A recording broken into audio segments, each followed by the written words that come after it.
Stefano Domenicali just dropped a bombshell that has George Russell and Max Verstappen up in arms. The F1 president wants to completely revolutionize sprint weekends with changes so controversial that some drivers are questioning whether the sport is still in their hands. We're talking reversed grids, potentially 24 sprint races a year, and a format that could punish the fastest drivers for being, well, the fastest. But here's the twist. Lewis Hamilton is actually supporting some of these radical ideas. So what's really going on behind the scenes, and could these changes destroy everything we love about Formula One? Let's start with what Domenicali is actually proposing, because according to sources close to the F1 paddock, these aren't just casual suggestions. There's serious proposals being discussed with teams and the FIA right now. First up, reversed grids for sprint races.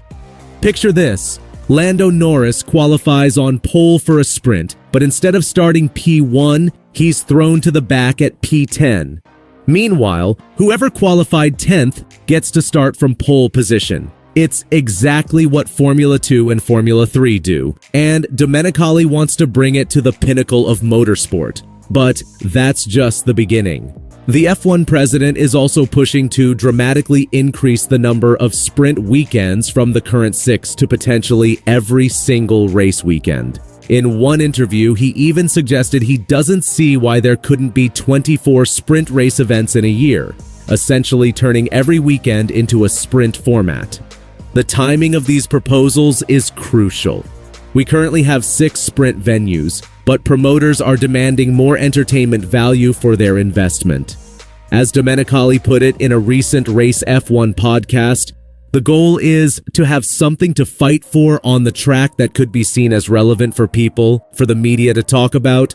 Here's where it gets really interesting. The drivers are split right down the middle on this, and the battle lines aren't where you'd expect them to be. Stay with me, because what Russell and Verstappen said about these proposals reveals something much bigger about who's really controlling Formula One these days. At first glance, you might think this is just about making racing more exciting. Sprint races have been getting more popular, and the 2023 changes that allowed teams to modify cars after sprint races were widely accepted. Domenicali has managed to turn what many considered one of the most boring snooze fests of the entire weekend into something admirable to watch. The logic seems sound. More sprint races mean more points-paying sessions, more opportunities for midfield teams to score, and more dramatic television for casual viewers who might not understand the nuances of practice sessions. Even Lewis Hamilton has come out in support of reversed grids, recalling his incredible drive from last to first at Interlagos in 2021 as the most fun he's had in recent years. According to sources, Hamilton sees it as a perfect way to learn with a different format rather than just 3 practice sessions, a qualifying and a race. But here's where the story takes a darker turn. George Russell and Max Verstappen aren't just opposing these changes, they're warning about fundamental damage to the sport's integrity. Russell laid out the core problem with surgical precision. If you reverse that grid, you are going to have the quickest car in 10th trying to overtake the second quickest car in 9th, who is trying to overtake the third quickest car in 8th.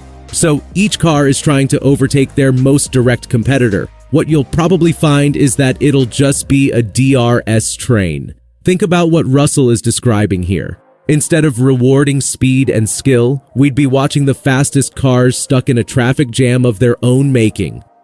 McLaren and Red Bull drivers fighting for scraps in the midfield while slower cars cruise to victory in clean air. But Verstappen identified an even more sinister implication. This would essentially punish excellence.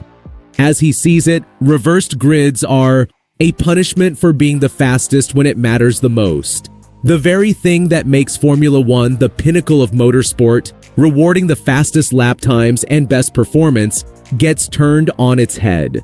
Now here's the part that should terrify every F1 fan. Domenicali admits he's not just listening to drivers and teams about these changes. There's another group with much louder voices and much deeper pockets calling the shots. and what they want might shock you. The real story here isn't about sprint formats or reversed grids. It's about who controls Formula One, and the answer is becoming crystal clear. The promoters and investors are driving these decisions, not the people who actually race the cars. Domenicali has been refreshingly honest about this.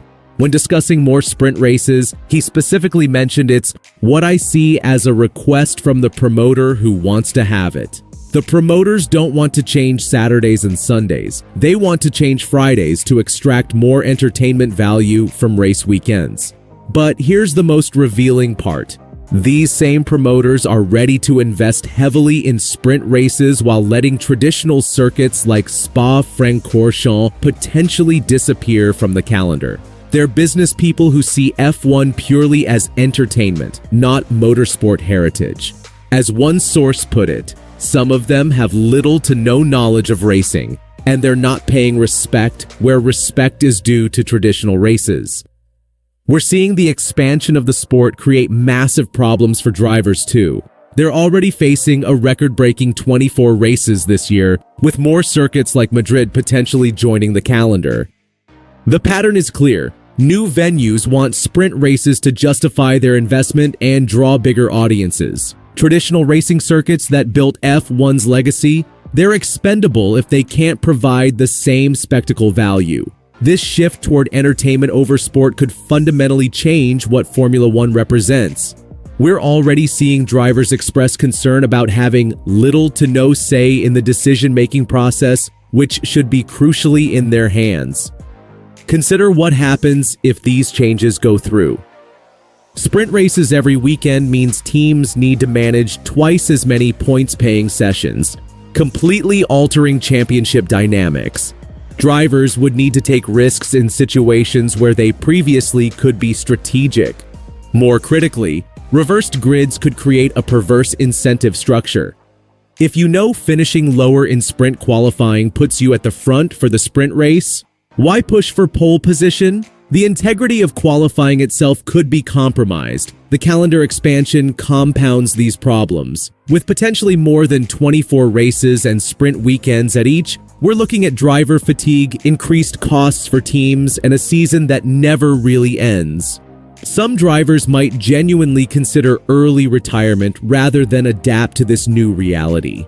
But there's one aspect of this story that Domenicali and the promoters might not have considered, and it could backfire spectacularly. The fans who made F1 profitable in the first place are starting to push back, and their weapon of choice might surprise you. What's really at stake here is the soul of Formula One. The sport's recent surge in popularity came from showcasing incredible driving talent, cutting-edge technology, and genuine competition between the world's best drivers and teams. Netflix's Drive to Survive didn't focus on gimmicky formats. It highlighted the human drama of real competition. Now we're potentially moving toward a format that artificially creates drama by penalizing excellence and rewarding mediocrity. It's the difference between earning a victory and being given one by the rulebook. The irony is palpable.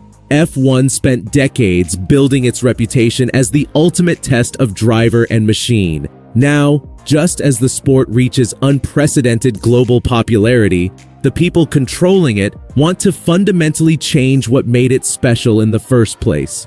Traditional motorsport fans aren't the only ones who might rebel against these changes. The new American audience that's driven much of F1's recent growth came to the sport precisely because it rewards pure speed and skill. Will they stick around for a sanitized, artificially dramatic version? Teams are also watching carefully. While they've accepted some sprint format changes, there's a limit to how much they'll compromise sporting integrity for entertainment value. If costs spiral due to more sprint weekends and driver dissatisfaction grows, we could see serious pushback from the paddock. Here's what we still don't know, and these answers will determine F1's future direction. Will the FIA ultimately approve these dramatic format changes, or will they draw a line to protect sporting integrity? The governing body has remained notably quiet while Domenicali floats these proposals.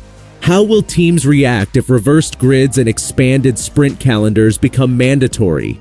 We've seen driver contracts already include clauses about maximum race numbers. What happens when those limits are tested?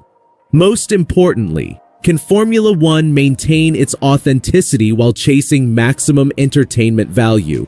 Or are we witnessing the transformation of a sport into pure spectacle?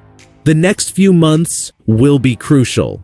Pay attention to driver comments in upcoming race weekends, team principal reactions during press conferences, and any official statements from the FIA about these proposals. The battle for Formula One's future is happening right now, and it's not being fought on track.